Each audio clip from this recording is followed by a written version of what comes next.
This is a case of murder and mystery and intrigue. A brutal killing. It was the body of a female wrapped in about 200 pounds of chain with a plastic bag over the head. A dark mystery with multiple suspects. This person may know something that they're trying to withhold, and they're scared to talk now. She was tricked, threatened, coerced. There's an urban legend there was about $500,000 in cash that went missing. Maybe he got upset, lost his temper, went back over there and killed her. The truth will be revealed. Whoever went to these elaborate extremes to make this woman disappear wanted her gone and never to be seen again. Every day in North America, dozens of people are murdered. The key to solving the toughest of these homicides lies in the final 24 hours of the victim's life. To crack the case, detectives must reconstruct that critical timeline. The minutes and hours containing evidence that can help unlock the mystery and catch the killer.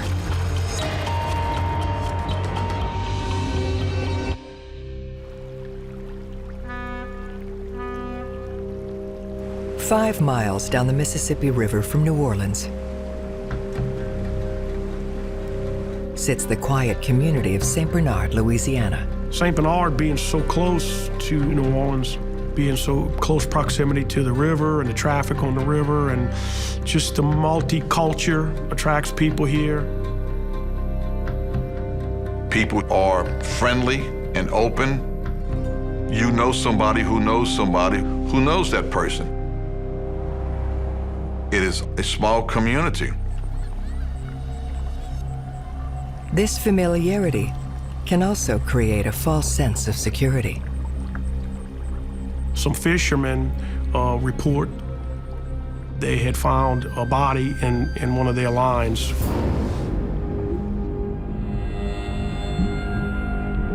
A female wrapped in some sort of chains. She had, I think, a cord or something wrapped around her neck. The body was in an advanced state of decomposition. She was dressed only in a nightshirt.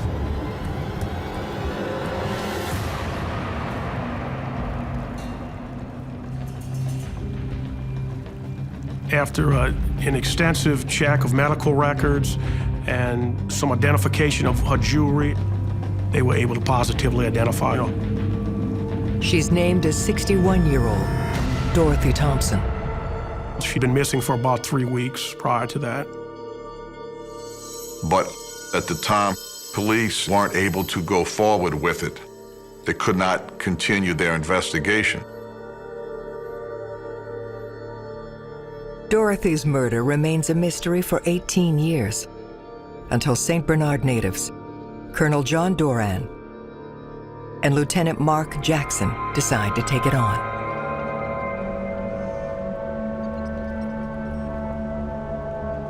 I remember it so well because it was a big deal for St. Bernard. When I was about 15 years old, some friends of mine and I hustled a little job cutting grass at a pet cemetery. And I remember that lady that owned it. Dorothy was a bit of a recluse, kind of an eccentric type person. I don't think she was particularly in good health. But by all accounts, she was a generous person, a sweet person. Dorothy's house sat way back off the highway, so you'd have to drive back kind of a secluded driveway to get to her house through some wooded area.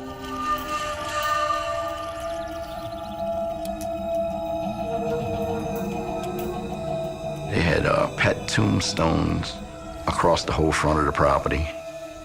They had birds, cats, dogs, All sorts of animals. Any animal you could think of was buried in that pet cemetery. Back when I was young, the word around the community was that it was like a haunted house. People would go down there and say they seen ghosts and stuff like that around the property. It was a strange place, to say the least. Almost everybody in St. Bernard Parish knew about the pet cemetery. When we dug through the case file, we didn't have a lot left because when we reopened the case, it was a few years after Hurricane Katrina. St. Bernard was devastated by Hurricane Katrina. Before the storm, they had evidence. They had the chains that she was wrapped in. They had the cord that she had wrapped around her neck. All that was lost. So it was kind of starting from scratch. One of the few salvageable documents is Dorothy's autopsy report. The coroner ruled that it was a probable asphyxia or suffocation. Well, she either died from being strangled or from that plastic bag being placed over her head where she couldn't breathe. So it could have been a combination of the two. Asphyxiation is a method to inflict your anger and frustration at this person while they're dying. That indicates that there's some personal involvement and that there was some anger by the alleged perpetrator.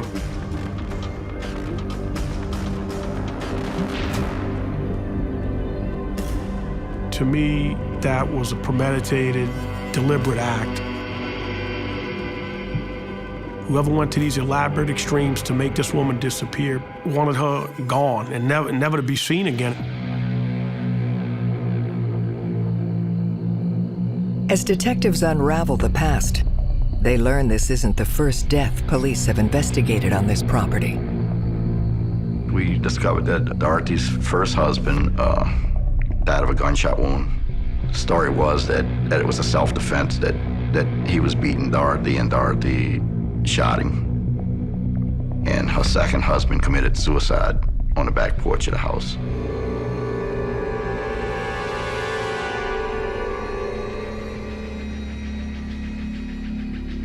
The gruesome nature of these incidents leave police wondering if there's a connection. When you have some history in the family of someone else that may have been murdered, you start thinking that maybe there's something going on in this family. Are there family issues? Are there control issues? Are there property issues? When you think there's something suspicious here, you have to do an awful lot of research into learning your victim. You're often looking for the one person you can ask questions of that gives context or gives information that's relatively unbiased.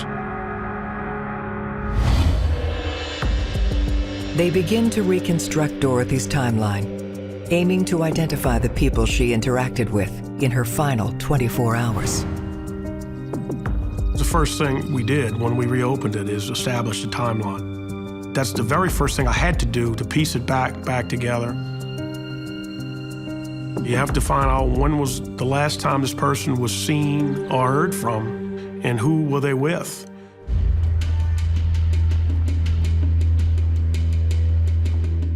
They track down the woman who originally reported Dorothy missing. Patricia Newman, she was in her early 30s. She did a lot of volunteer work in the community, particularly at hospitals, helping elderly people. She befriended Dorothy and started to take care of her. Dorothy was in deep depression because of the passing of her mother. She was on several different kinds of medication. They almost had sort of like a mother-daughter relationship. Patricia Newman had spoken to Dorothy around 9 p.m. on the 13th of April. She was to pick her up Sunday morning to run errands and maybe the pharmacy and something of that nature. When she tried to contact her that following morning at 9, she got no answer. She drove down there to check on Dorothy, thinking maybe she was sick or something else had happened. When she realized she wasn't there, I think she was immediately worried because Patricia knew that she did not have the wherewithal or the means to travel anywhere.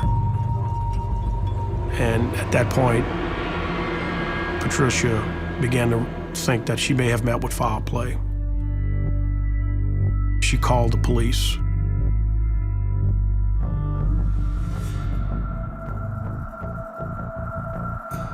Police got there and searched the house with no signs of Dorothy being there.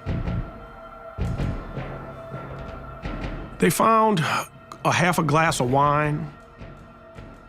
Not much else really to go on other than no Dorothy. She was missing, had vanished into thin air. Between their conversation the previous evening and Patricia's 911 call, there's a 12-hour window for the murder. You can start then making your timeline as to somewhere right after she last talked with Patricia, that starts the clock running. They press Patricia for other details about Dorothy's final day.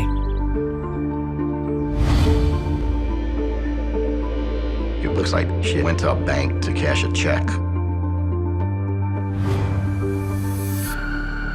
They discover she was not alone. She was with a handyman.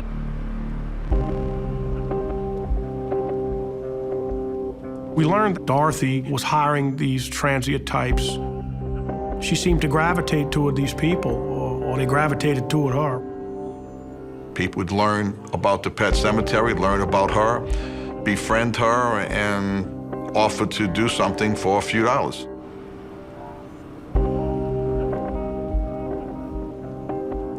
The timeline shows that he may have been the last person that was with Dorothy Thompson before she disappeared. Locating the last person to see the deceased alive is necessary because at that point you can establish things like where she was last seen, when she was last seen, what was going on in her world at the time. A key detail about her transaction at the bank stands out. She paid him $100. In 1985, $100 would have been a lot of money. I don't think we made that for cutting grass the entire summer over there. She was willing to pay him $100 to do handiwork. So it could give motive. It could give an indication that she has plenty of money. Employing transients is a dangerous game because you have no idea what those people have done in their pasts. They may be convicted killers, and now they're working in your backyard and they're potentially casing your house out. She had hired a handyman on the 12th. The day after she hires him, she disappears. So immediately, he became a person of interest.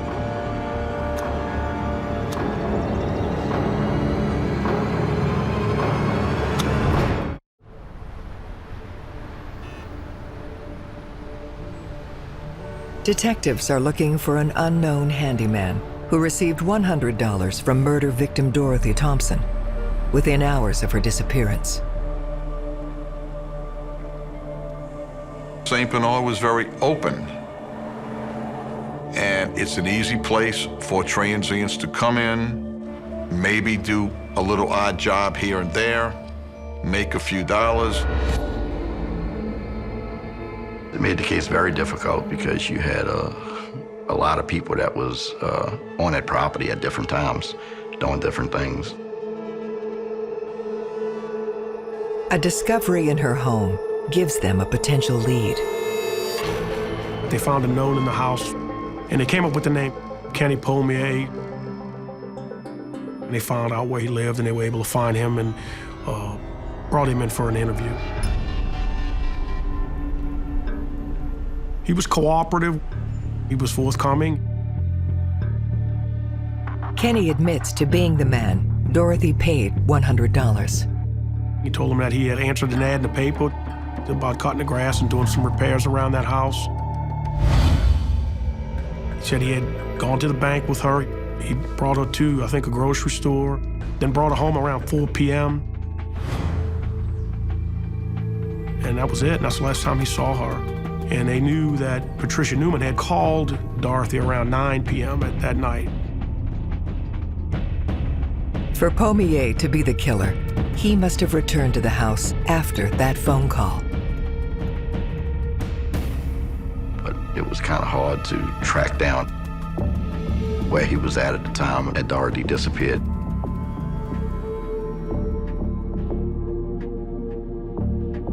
Unable to confirm any alibi, they looked deeper into the robbery motive.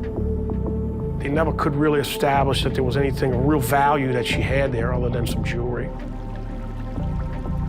So to go to that extreme to dispose of this body, to me, was something more sinister. There's only a few reasons people murder, and it's, money, greed, revenge. To me, it's always motive. Motive, then means, then opportunity. But in this case, my first instinct was the motive had to be there. You kind of get that gut feeling about who you're dealing with. And they didn't necessarily rule him out, but I think they were satisfied with what he told them. Police identify another individual who may have had opportunity in the time frame Dorothy was killed. Elton Childress was another handyman that worked on Dorothy's property. I think they was in the hospital together, and she kind of befriended him, and Childress wound up working for her. When you look at his criminal background, he had some violence there. Armed robbery, driving while intoxicated, and drunk in public, and things of that nature. He was a bit of a shady character, a bit of a mysterious kind of person. People with criminal records, the police would definitely pursue those individuals more aggressively and more rapidly. Because of the background he had, the way she was killed, somebody wanted her to disappear off the face of the earth. They didn't want her to be found. Somebody that had to have the means and wherewithal to do this. Brought in for questioning, Childress claims he was nowhere near the house the night Dorothy went missing.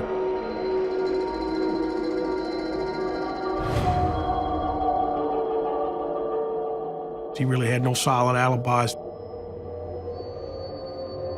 So you want to investigate, how is he connected to her? Did he have any motives? His explanation is tied to a lingering mystery that has surrounded the pet cemetery for decades. Childress told the investigators that he was looking for hidden treasure on Dorothy's property.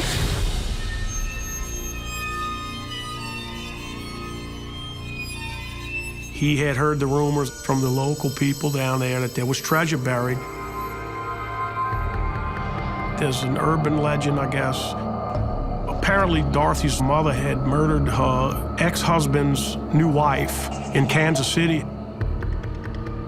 She fled here and basically found this spot in St. Bernard, which is about the farthest place you could go from Kansas City, and opened this pet cemetery and essentially hid out the rest of her life there and was never extradited back to Kansas City to stand charges. Her ex-husband, a casino owner with alleged ties to the mafia, is rumored to have amassed a small fortune. There was about $500,000 in cash that went missing, and then he mysteriously died. And that's the treasure that they talk about. I remember over the years, you would hear stories of kids going in a pet cemetery at nighttime.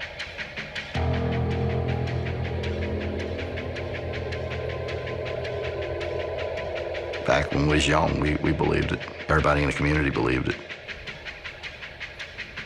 Rumors have a way of growing, and a rumor of buried treasure in a pet cemetery, you're going to attract a crowd of people who are going to want to take it.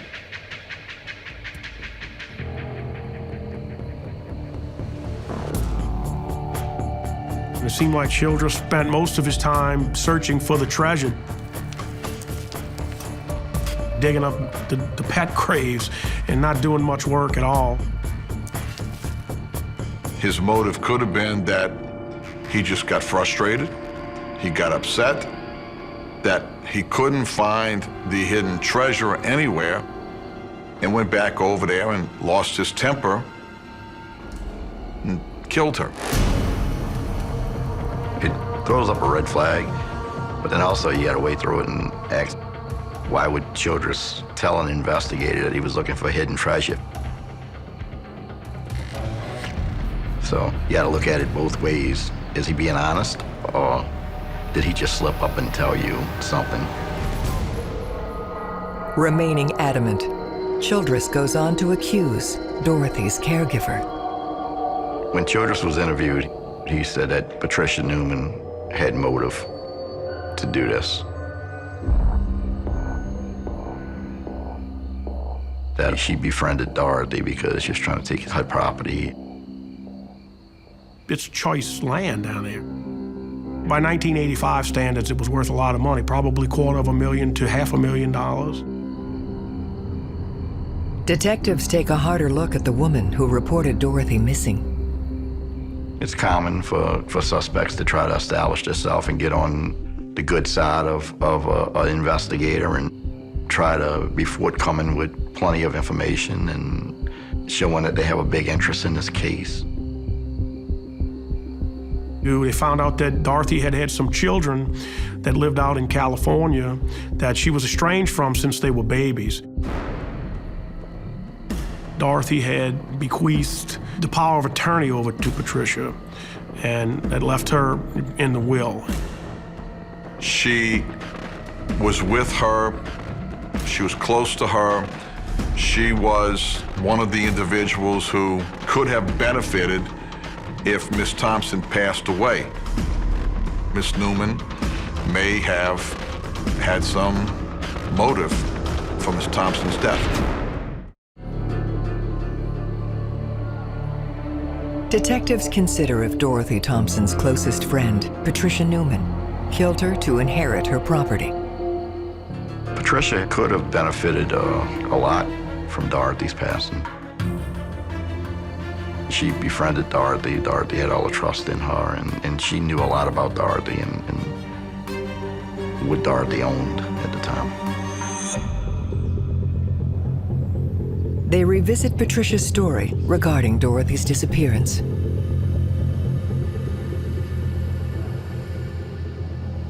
With Patricia calling the sheriff's office and asking the sheriff's office to go check the well-being of Dorothy, Patricia possibly was trying to establish an alibi.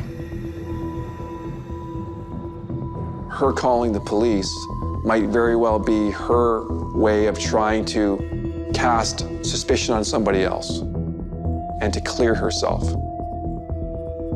This, in turn, raises questions about the crime scene. The manner of the death was extremely violent, but when you see the house itself, it doesn't look like anything had happened. It's difficult to marry those two ideas. I think the first theory you would assume when you get to the residence and she's not there is that she was maybe killed someplace else. Maybe she was kidnapped. But it's a common thing for a perpetrator to stage a scene to make it seem like nothing happened. So I think you have to consider all possibilities. You have to look at everything and everybody that was involved with this woman. Patricia insists she didn't see or speak to Dorothy after their 9 p.m. call. Her intentions were genuine toward Dorothy. She said she didn't even want the land. She was just trying to do the right thing for Dorothy Thompson. The one thing left to consider is if Patricia was physically capable of the crime. When the body was found in the river in black plastic, and when pounds and pounds of change wrapped around her, I don't know that Patricia would have had the ability to do that. We're talking about being transported miles away from her residence and then dumped in the river. So Patricia was completely ruled out. She goes on to suggest yet another potential culprit.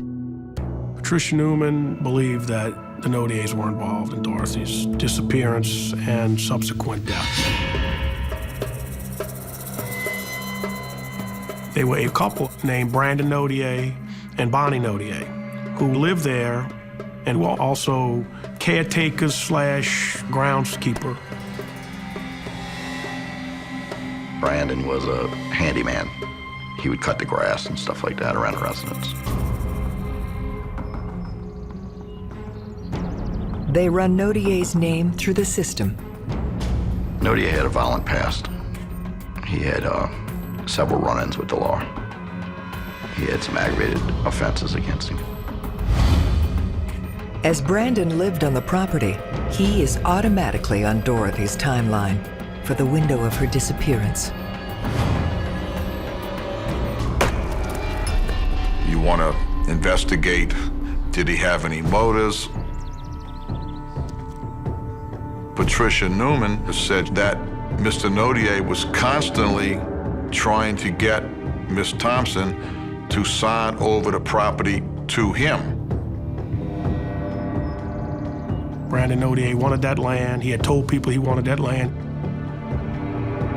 We learned at some point, Brandon decides that he wants Dorothy to sign a long-term lease for him to operate the property and live there. And apparently she agrees to that. The elderly are prey to many criminals, and they are easily manipulated into signing away their assets or their fortunes. For Nodier, the lease isn't enough. From that point, Brandon Nodier decides that he wants to buy the land. Maybe he was one of those people looking for the hidden treasures. Brandon and Bonnie convince her to drive up to an attorney's office in New Orleans who represented Brandon Nodier and sign her property over to them in an act of sale. Supposedly, they were going to pay her $20,000, pay off an existing loan that was on the property, and give her use of the house, which means she could live there for the rest of her life. Patricia said Dorothy, by all accounts, was not lucid when this happened. She was coerced.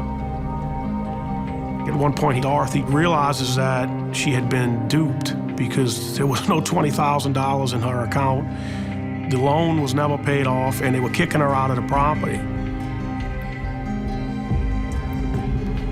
And that's when Patricia Newman becomes involved to help her. What happened was Patricia Newman found out about the property being signed over to Brandon, and she kind of convinced Dorothy to hire an attorney and bring this case to civil court. So Dorothy immediately files a lawsuit against the Nodiers for fraud and illegal act of sale. It looks like it's a good case for Dorothy because she basically had been ripped off. I mean, she was swindled out of the land. So they got a court date set up for a judge to hear the case. But a week prior to the case coming up, that's when Dorothy went missing.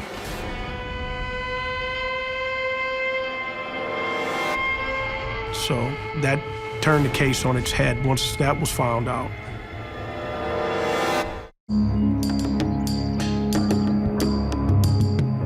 Brandon Nodier has become the latest suspect in the murder of his employer, Dorothy Thompson. When Brandon was interviewed, he said that Patricia Newman had motive to do this. He said she befriended Dorothy because she was trying to take her property. We didn't believe it. The circumstantial details are also against him. Proximity of the lawsuit to the murder is very suspicious, and it would lead investigators to potentially believe that the person who's involved in the lawsuit is involved in the murder. The challenge for detectives is they have no physical evidence tying Brandon to Dorothy's disappearance. When you have no evidence, it's a real challenge. You keep going back at what am I missing? Let's find another way. Think outside the box. Let's get from A to B where we have to get to. And oftentimes, it's frustrating. We were in the process at that time of piecing back some of the information. When in 2009, we received an ominous call from a guy that says he has information about an old murder. So I start talking to this guy, and he says, you know, I know about an old murder, and I can help y'all solve it. So, which murder?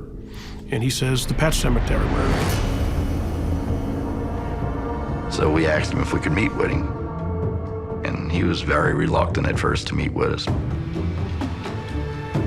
Detectives convince the caller, Juan Garcia, to talk. I pick him up, and he's a tough guy from the street. I mean, he's not some shrinking violet. He was scared to death. He said he was a friend of Brandon Nodier. And Brandon admitted to him that he had killed her, and he was glad that he did it because she deserved it.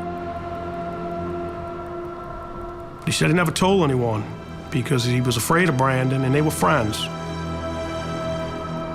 Though his story sounds convincing, the timing is suspicious. We asked him in the interview, what's making you come forward now to talk about this case? And he said he had a premonition that this lady showed up at his bed while he was sleeping, and she had chains on. And it was Miss Thompson. And he said Miss Thompson had asked him to get her justice. And that's why he was there.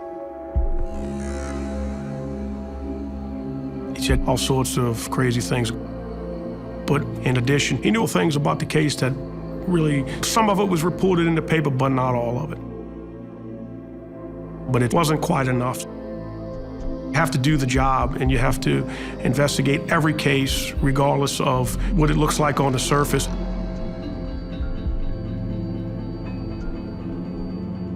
She was a helpless woman, really. Somebody has to speak for the dead. It's our duty.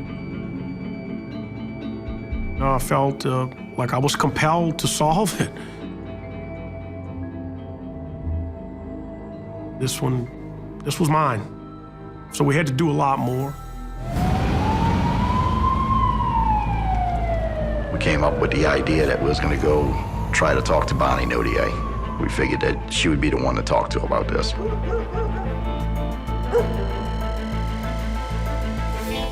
Many years have gone by, and she may need to get this off her chest. They speak to Bonnie while Brandon is away. I told her we had a witness that came forward, and we need to talk to her about it.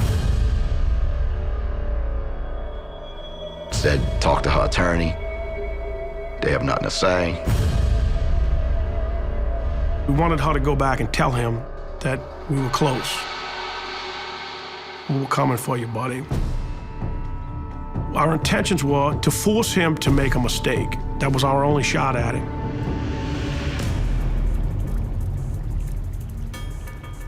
A few weeks go by, we get a call in the office from a female. Said her husband's in jail in St. Tammany Parish, and he wants to talk about a homicide. So myself and Colonel Dorothy went over to St. Tammany and met with an individual in the jail.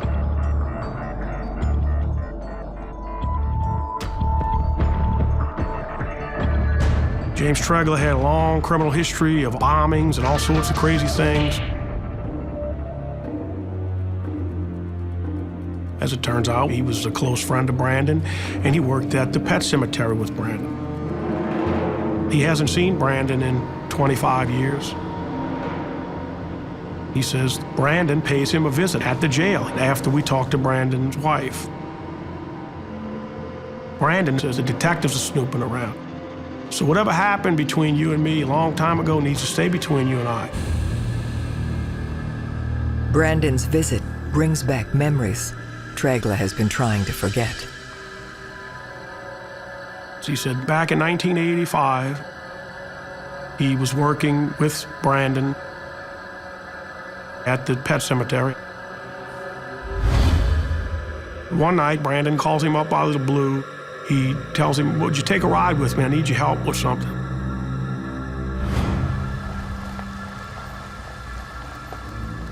So he says they go down to the pet cemetery. And he tells James to stay in the truck. So James does. He said while he's out in the truck, Brandon goes inside of the house. Then a few minutes go by, he hears Miss Thompson inside the house screaming.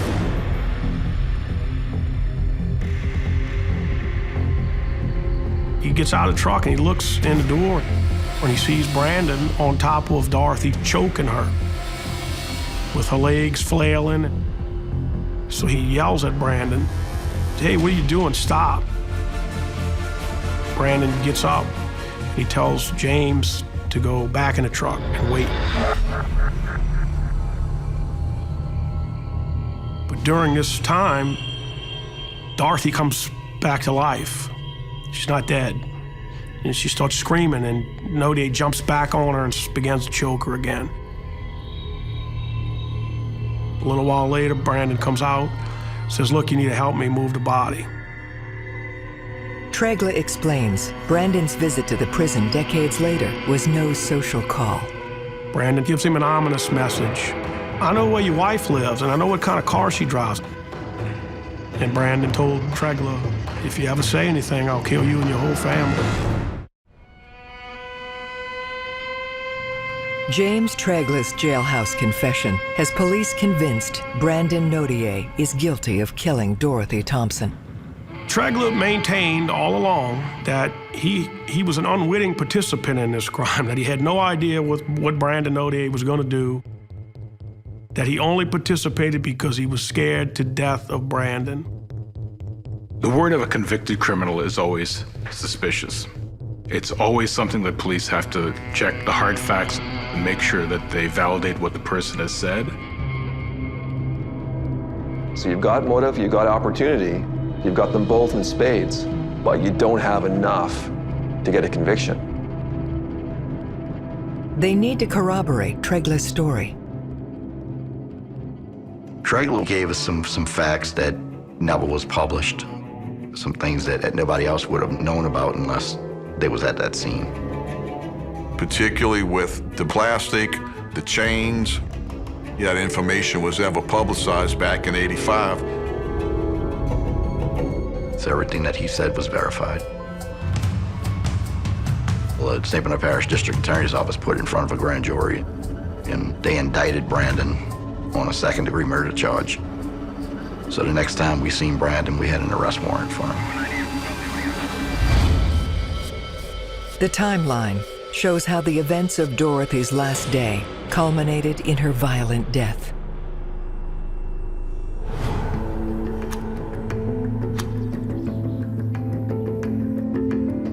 Dorothy hires Kenneth Pommier to do some work. He brings her to the bank. She pays him, runs some errands. She goes back home. At about 9 p.m., she talks to Patricia Newman.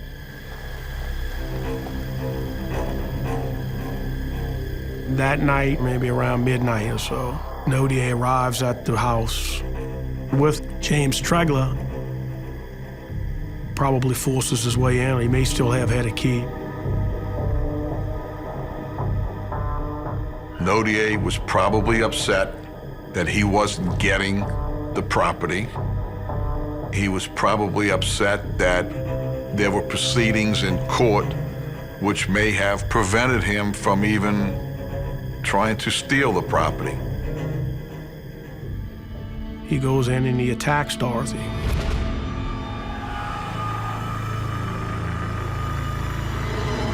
A little while later, they wrapped her in the chains. They put her in the back of his pickup truck. And they drove to the Belle Chase ferry landing, which is several miles from the pet cemetery. And they simply threw her in the river.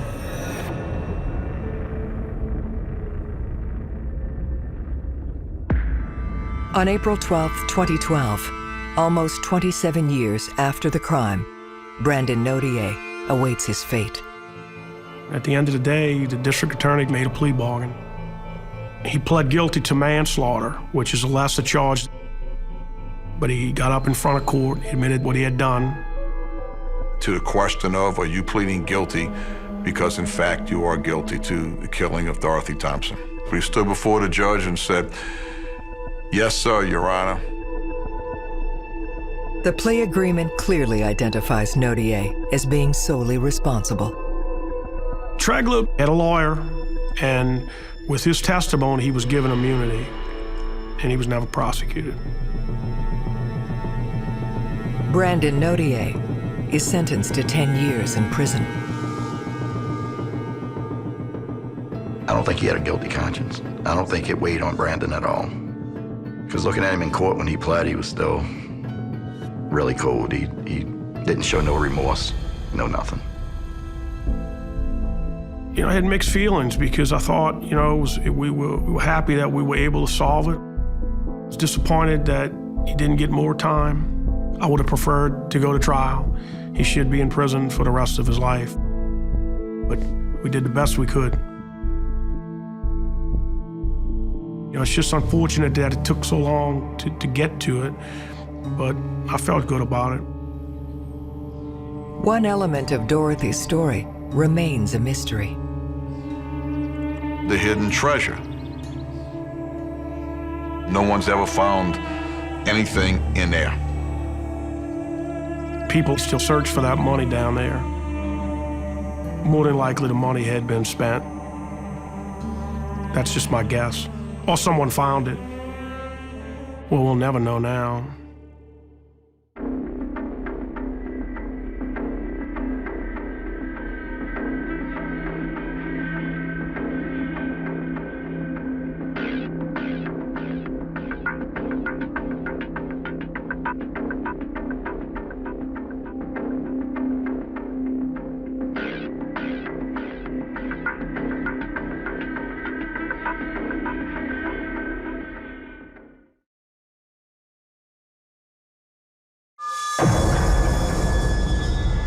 She was a loving mother.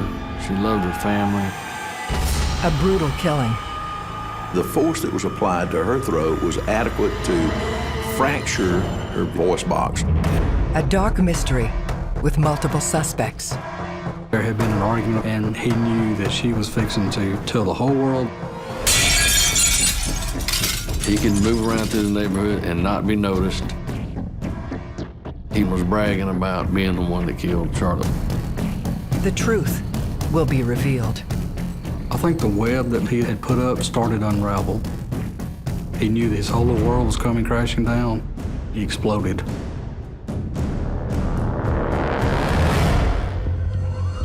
Every day in North America, dozens of people are murdered. The key to solving the toughest of these homicides lies in the final 24 hours of the victim's life. To crack the case, detectives must reconstruct that critical timeline. The minutes and hours containing evidence that can help unlock the mystery and catch the killer.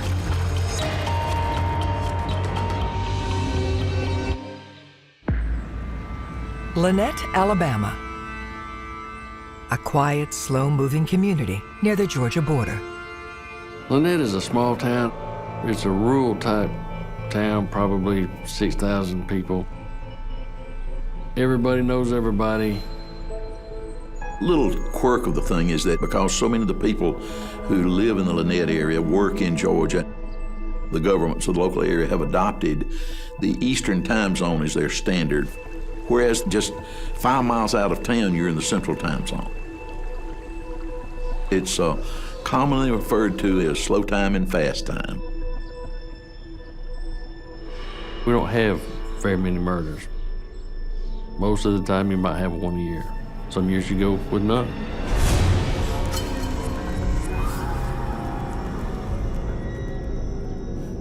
When the patrol arrived on scene, they were met by a female running out the door. She was screaming at them, "Help my mother, help my mother." Inside the home, police find the body of 49-year-old Charlotte Waits, who her daughter Heather discovered a few minutes earlier. She was a loving mother. She loved her family. She loved her work. Miss Waits was a person that didn't meet a stranger. She knew everybody. She could speak to everybody. She was generally loved in the community.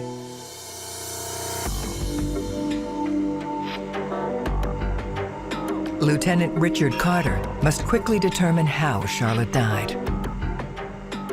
You're not specifically looking for anything when you walk into a crime scene, but you're paying attention the moment you pull in the driveway. The medic stated that it could have been a seizure because they saw foam in her mouth. She had a dislocated wrist. Our first impression was, could she have fallen down the stairs?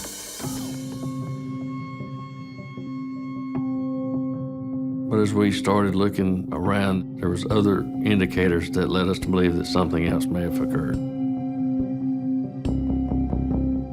We noticed that there was some bloodstains on her blouse that didn't match what we were looking at on her body. There was no blood coming out of her mouth or out of her nose.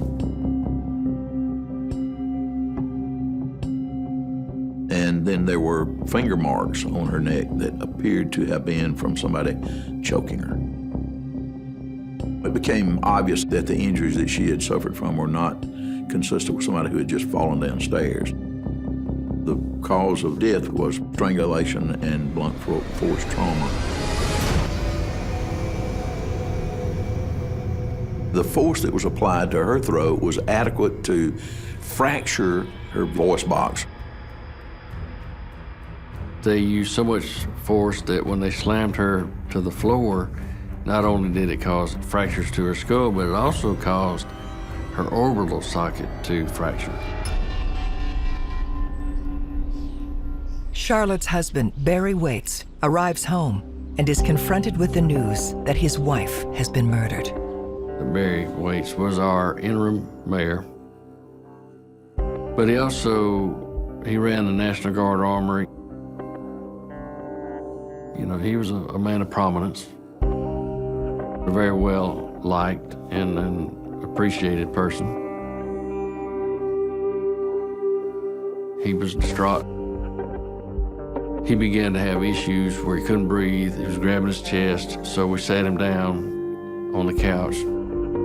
I thought he was having a heart attack. We called the medics. They took him to the hospital. Turned out to be an anxiety attack. With the stress of the whole situation. Miss Waits was very well thought of. And her murder demanded answers, especially in a small, tight-knit community. She had no known enemies. She had no known vices. She had no known debts. So the pressure was unreal.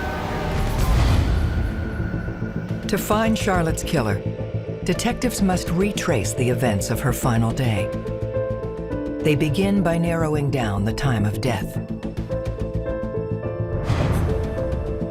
We wanted to make that window as small as we could. That's why timelines are so important. not only with the victims, but any suspects that you develop that you need to eliminate.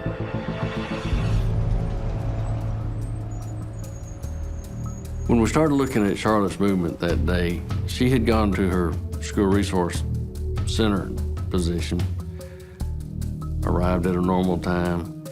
That afternoon, she was scheduled to go to a baby shower, so she left work early to go get her hair cut. We haven't confirmed that she had gotten that haircut. She was gonna go home and wash her hair, change clothes, and then come back and meet the ladies and then go to the baby shower. And when she never showed back up, they became concerned.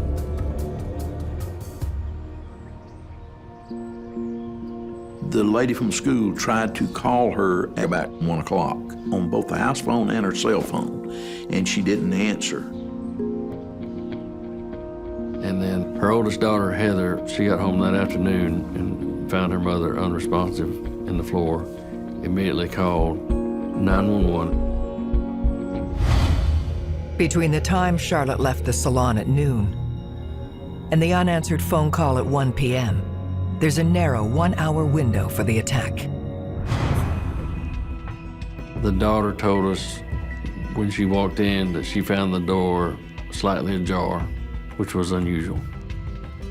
We did a perimeter search. We noted that there was no forced entry in any doors. Windows were locked.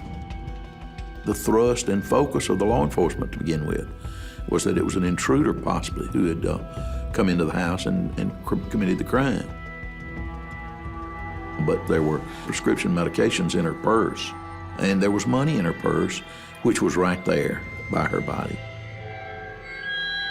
There were televisions, there were other items that would readily have been grabbed by some burglar, and none of that was taken. And we did lift several fingerprints from the immediate area, somewhere in the stairwell, somewhere on the door frames at the front door and at the interior door frame. There was a pile of clothes laying in front of the washing machine, and we found 2 towels that had bloodstains on them. And right away, that was very suspicious to us. Charlotte Waite's DNA was on the towel. Someone had taken those towels back to the laundry room and then come back essentially by her body to get out of the house. I mean, that's a significant issue to me, that somebody had to know or care about her for them to bother to take the blood off of her. And secondly, to take the bloody towels to the laundry room, put them in the laundry basket. No, that doesn't happen. Strangers just don't do that.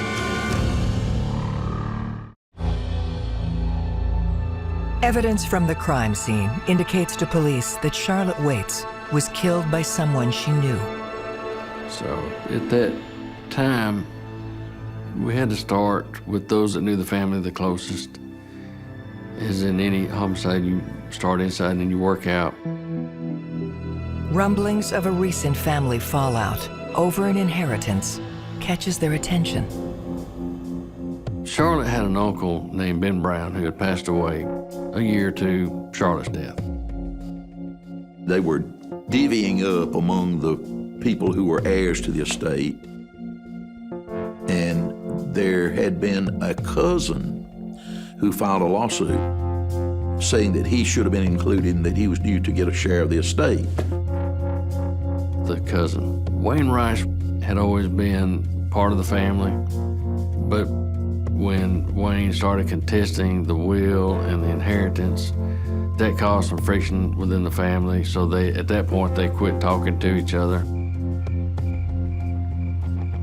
A lot of murders occur for financial reasons, greed, so we took it serious. A local attorney told us the night that Charlotte was killed that there was an appointment set up. Charlotte and her husband, Barry, were to meet with the attorney about it. With Charlotte killed earlier in the day, that meeting never took place. So Mr. Rice became the possible suspect. You really find out somebody's true personality when you start fighting over money. I've seen people get shot over 12 inches of land. If you're due something, you're going to stand up for your rights and you're going to request what's yours. Emotions get high. I'm sure he felt very slighted. Could he have done it? He was the first one that we needed to make sure didn't. They bring Wayne Rice in for questioning about where he was the day of the murder. Wayne Rice worked at an aluminum processing plant. He told us he was at work that day. Wayne Rice was such a creature of habit. Wayne's colleague said that you could actually set your watch by what Wayne did during what part of the day and at what times. They checked him out. His alibi was totally clean. There was no question about him being there.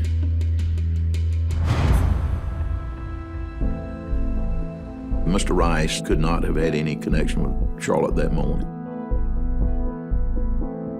Rice also says that his issue wasn't with Charlotte. Charlotte was in favor of just giving in and giving him some of the money. So he had no real motive to have killed her. Probably she was his greatest ally in his quest for getting some of the money.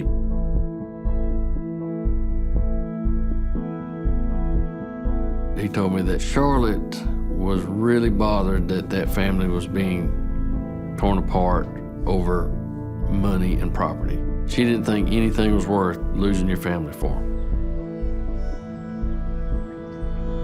The day after the attack, Barry Waits is released from the hospital.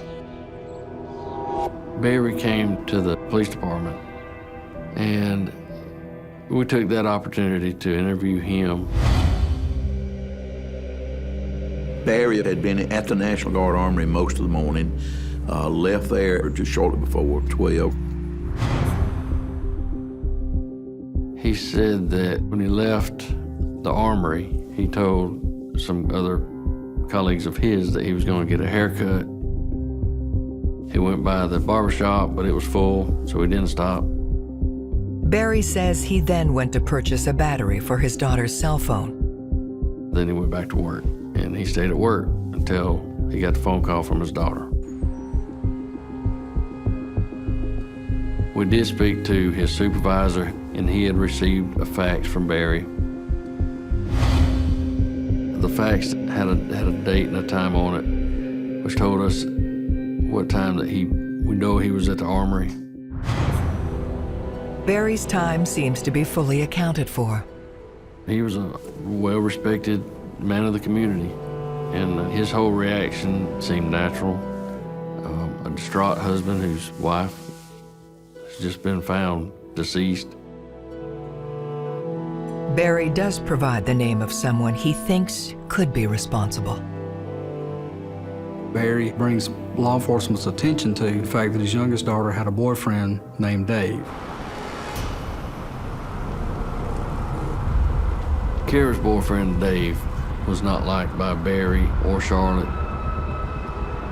Dave was always into something alcohol-related.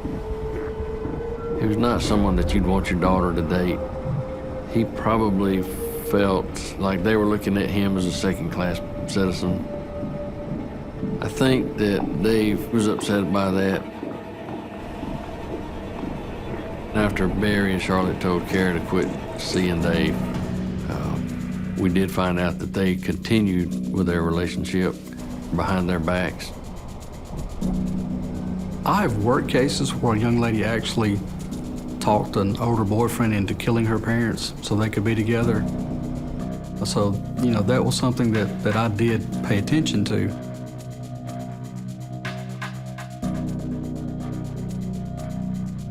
We interviewed Dave.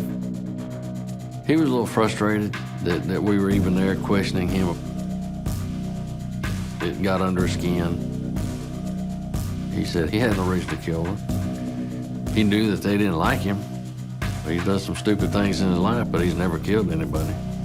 He told us that he had been at work that day cutting grass and hadn't even been in the area the whole day. We confirmed with his landscaping company that Dave was at work during that time. We also submitted his prints along with the prints that we collected at the scene. None of those prints come back to him. We comfortably felt that he had nothing to do with the case. Despite this, police still believe Charlotte shared a connection with the person who attacked her. Now, this neighborhood that Charlotte lived in, it was an upper middle class neighborhood. A lot of retired people lived there. When we're working these investigations, we tell everybody, no matter how small it is, tell us. We'll make a determination if it's important or if it's not. A lot of times, those small pieces of information they build up, no little piece of information is useless. We got a tip that a few doors down from Charlotte lived a young guy, Evan Johnston. He was a juvenile that we had dealt with for several years, breaking into houses, stealing, drugs. He could move around through the neighborhood and not be noticed. Charlotte would have known Evan through the school system and through the neighborhood. He would have been very familiar to her. Evan had told someone that he had planned to break into the Waits house, that he knew that there was some cash there. We felt that if Evan was the one that committed this crime, that Charlotte would have had to interrupt a burglary, and then he would have to kill her because she knew him, he knew her.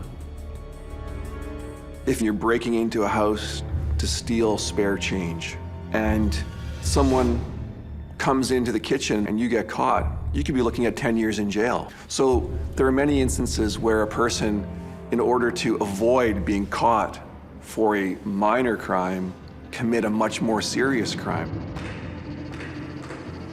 Police look into Evan's whereabouts around the time of the murder. We found out that he all of a sudden left town and went to Arkansas. And we thought, well, that's strange. Anytime you have a suspect who does leave town shortly after a crime has been committed, you immediately think, this is our prime suspect. This is the guy who committed this crime.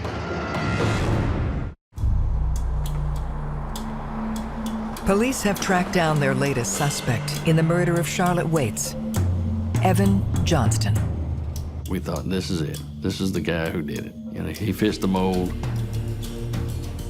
So we sent our investigator out to Arkansas to interview Evan.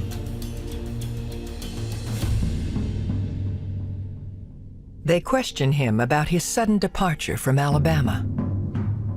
He tells them that this trip was something he planned to do.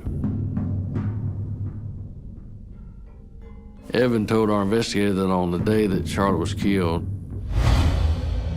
that he was over at a friend's house playing video games. He told us that the boy's mother had come in and saw him there. We went over there and interviewed his friend and his mother, and both of them confirmed that, yes, that did occur.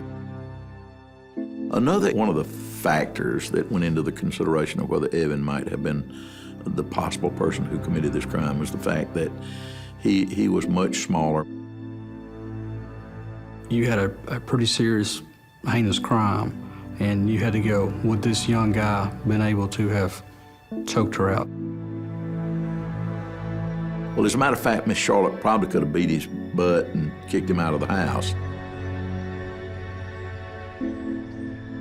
They were able to rule him out as a suspect. He just wasn't the one. As Evan Johnston is eliminated, Lieutenant Carter receives a new lead. We'd gotten a Crime Stopper tip The man by the name of Kenny had been at a party and was bragging about being the one that killed Charlotte Waits.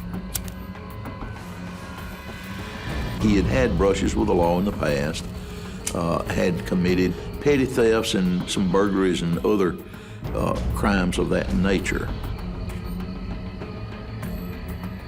He always wanted to be a gang member.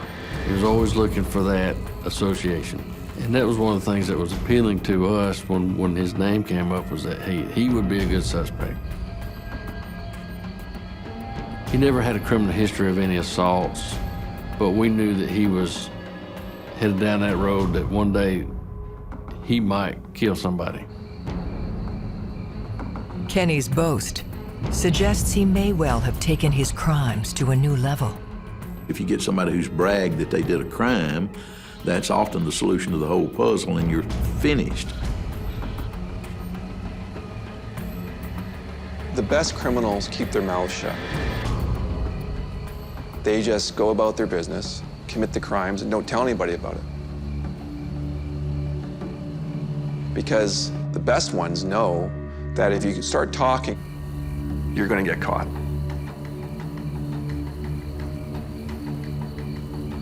Kenny could have broken in the house. He could have been the person that done this to Miss Waits. We got excited. This is the break that we needed. So we went and found Kenny, interviewed him, and he denied having any knowledge of what it was I was talking about, said he'd never been to Charlotte's house. Among other things, Kenny had an alibi that was probably one of the most unusual ones you'll find. Kenny told us that he was with another guy named Larry. They claimed to have been stealing cigarettes from another store when all this took place. Then they would go to another part of town, sell those cigarettes for crack. They'd go to another location, smoke the crack, go back to the store, steal more cigarettes, and they just spent the day doing this. We went to and obtained the surveillance videos, but the video system that store had wasn't great, and there was multiple entrances to the stores, so we could never say he was actually there. But with Kenny having named his friend Larry as part of his alibi, police have a second chance to determine his guilt. At that point, we found out that Larry was in a prison in Georgia. So we made a trip to the prison. Larry told us the same thing, that they had been shoplifting cigarettes. He confirmed Kenny's story. An experienced police officer will give little to no weight to an inmate unless the information can be corroborated by other outside sources. And only then will an experienced police officer give it any weight. With Kenny and Larry's story matching up, they look to the crime scene evidence for a definitive answer. Kenny's fingerprints were not in the house.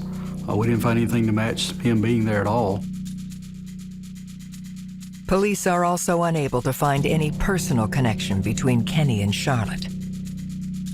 The only nexus we had to Kenny being at Miss Waits' house was the story from the party.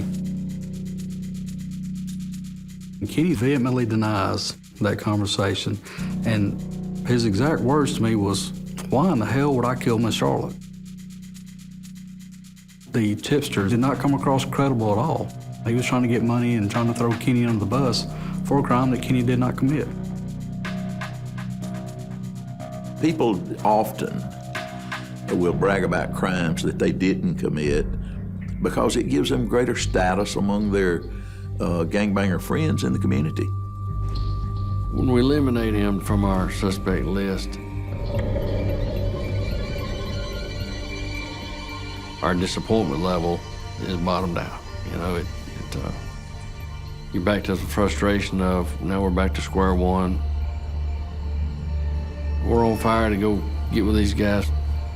And then when it turns out that they had nothing to do with it, where do we go? Just as the case begins to stall, detectives receive information that sets it back into motion. We received a call from a member of the Chamber of Commerce. He told us that Barry had been scheduled to be at a ribbon-cutting affair in Lynette the day this all occurred, and he didn't make it. This ribbon cutting had been scheduled several weeks in advance, so it's not something that he didn't know about. Barry would not have missed an event of that nature without having had some real serious something going on that kept him from being able to be there. That raised some flags. So then we started picking away at what he said he did. When we were trying to verify his alibi at work, we went and we spoke to 2 or 3 people that were at the armory that day. What we found out was that they had left prior to him, so we couldn't verify any of his coming or going times. The one thing they do have is the fax he sent that afternoon. We had a concrete time of when that fax was sent, and it was only sent by him because he was the only one at the armory at the time. But the critical issue of his timeline was that he told people that he'd left work and had gone to some other businesses around the town. Talked to the barber. He said, no, he said, I never saw him come by.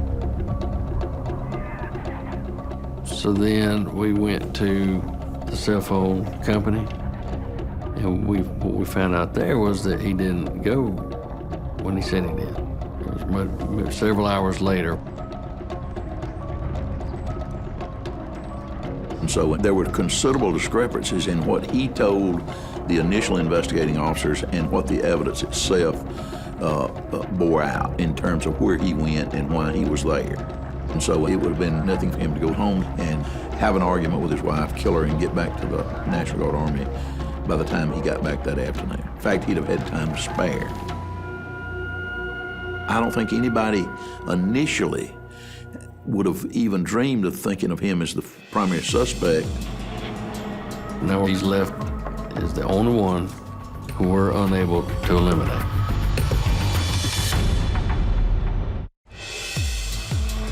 As the prime suspect in the brutal death of his wife, Charlotte, Mayor Barry Waits must now prove his innocence. We offered Barry a polygraph exam. He was asked questions such as, did you kill your wife? Did you have anything to do with your wife's murder? And on each of those questions, he was deceptive. He failed the polygraph. Believing Barry had both means and opportunity, it becomes a question of motive. One of the things we have to do is look at what kind of financial issues does the family have. And in doing so, we discovered some things that were pretty concerning to us. His family had entrusted him to manage some funds that his mother had, and as I recall, it was in excess of $100,000 that had just been put in his care for him to spend for her needs and for her benefit.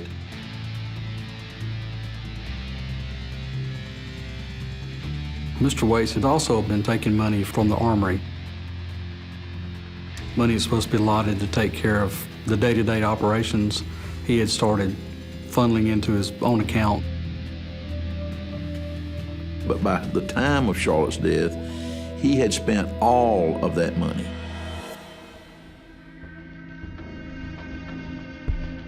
We calculated what all he went through. It was $500,000 to $1 million that he had gone through in a period of about 2 years or less. Some people are in very, very serious, dire financial straits.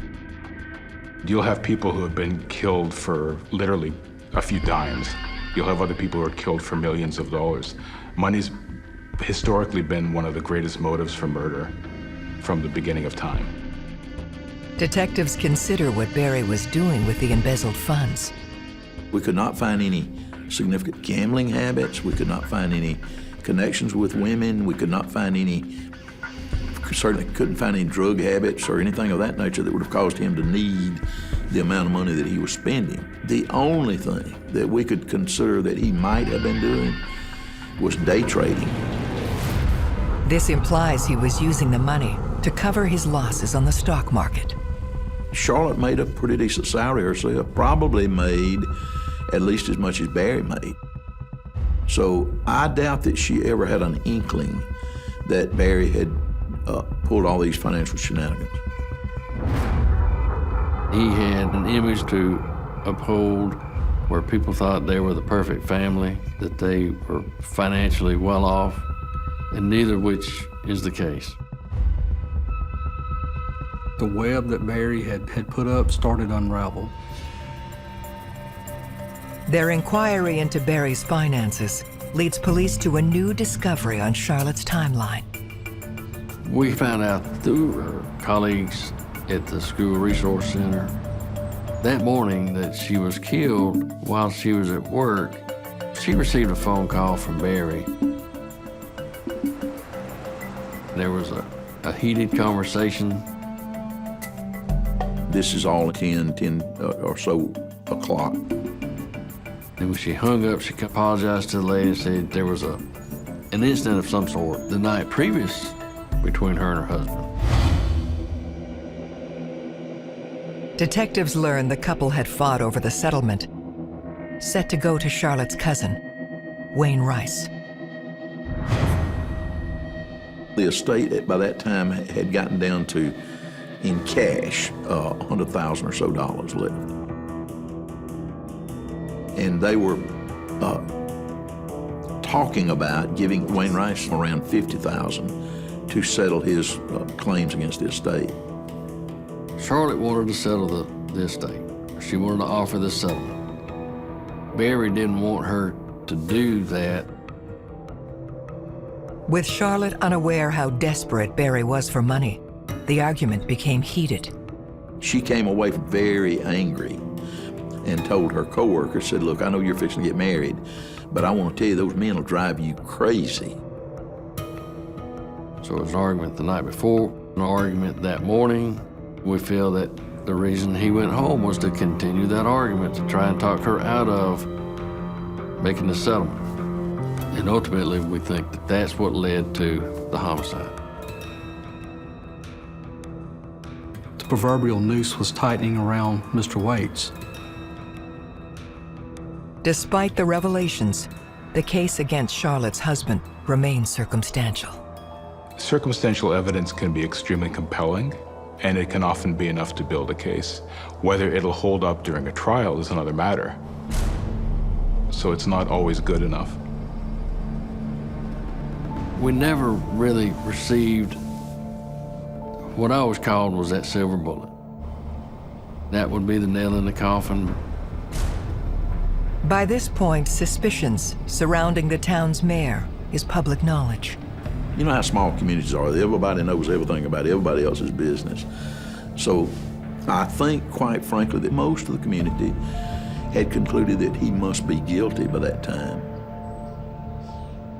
Even Mr. Waits had told various people that they probably have enough to indict me, but not enough to convict me. Without sufficient evidence, Charlotte's murderer risks going unpunished. Every detective has unsolved homicides. It is something that stays with them. It is something that bothers them, and it is something that they will not forget. It's unfinished business.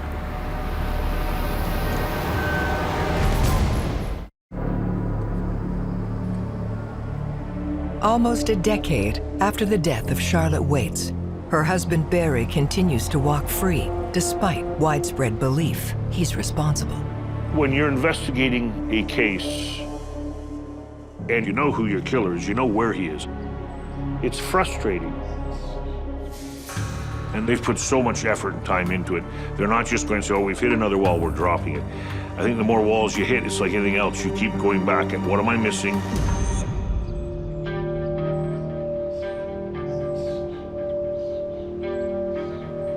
I told her daughters this from the very beginning, that I promised them. I said, your mother's case would never go in a file cabinet. It would always be right here, and we'd always work it. And even when they got mad with the police department and broke contact, it stayed right there. Now adults, police return to the daughters, hoping they will cooperate. In the beginning, they felt like we were after their dad, trying to frame their dad. Later on, as things progress and time goes by, they start seeing other things. Lieutenant Carter slowly gets them to open up about Barry's activities since their mother's death. Barry told his own daughters that they were suspects in the murder of their mother. And I think the purpose in him doing that was to literally to prevent them from talking to the police so that they couldn't give the police any information that would have been incriminating against him. Told us the insurance company wouldn't pay Charlotte's life insurance to Barry because he was listed as a suspect.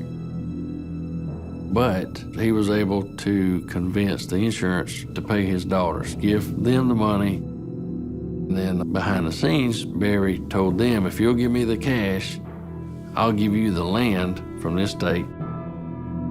They give him $250,000 cash. Well, he never signed the property over. And that really was the opener to them.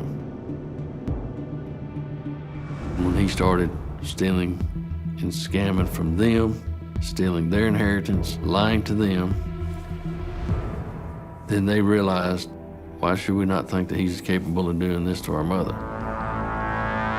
With Barry's own daughters prepared to testify against him, it gives the prosecution team the confidence they need. Finally, I was convinced that it was a valid, circumstantial evidence murder case, and that it should go ahead and go forward to trial. Let's roll the dice and let the jury handle it. The state of Alabama charged Mr. Waits with her death, and it was my job to make sure that she got justice. This was a tough trial because, they had lost their mother. If I did my job correctly, they were going to lose their father. In 2006, Barry Waits faces trial for the murder of his wife. Critical to the prosecution is the timeline of Charlotte's final day. That morning, Charlotte went to her office at about 8 o'clock. She received a phone call from Barry at 10. She became angry during the conversation. At about 11 o'clock, she left there to go to the beauty shop and then went home at around 12 o'clock.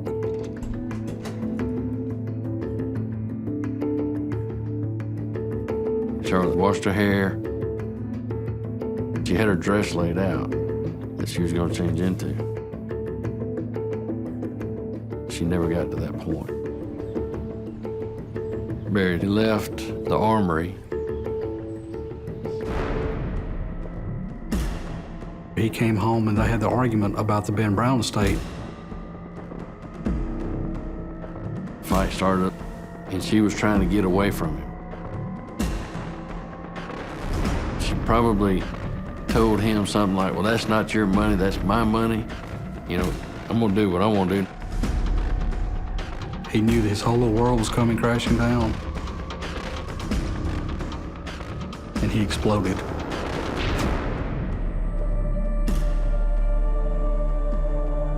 His reaction was, now I gotta cover this up. So I think that's when he took her purse and poured it out. I think he may have, in fact, had time there and then to regret what he had done.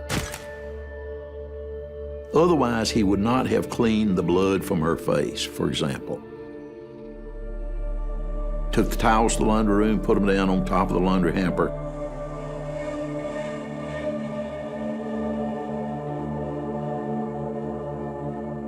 He knew he had to get back to Cinemafax just to say, hey, I was here.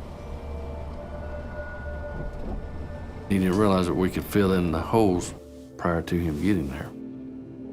Even without any physical proof, it only takes the jury a few hours to find Barry guilty of murdering his wife, Charlotte.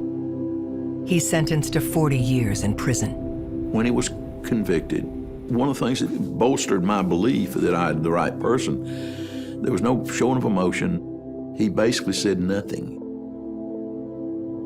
I saw a family destroyed. The girls, they should have never had to go through what they went through. It was just a closure, you know. I didn't feel gratified, but I was glad it was over, and I was glad that it ended like it did. Somewhere in the range of 5 years into his prison sentence that he died. It was natural causes. Miss Waits was a good lady. She did not deserve what happened to her. Anytime a community loses a person like that, the entire community suffers. I feel it's important for the world to know that there are people in the justice system that continue to fight. Some of the good guys really do have badges, and they really are working for the right causes.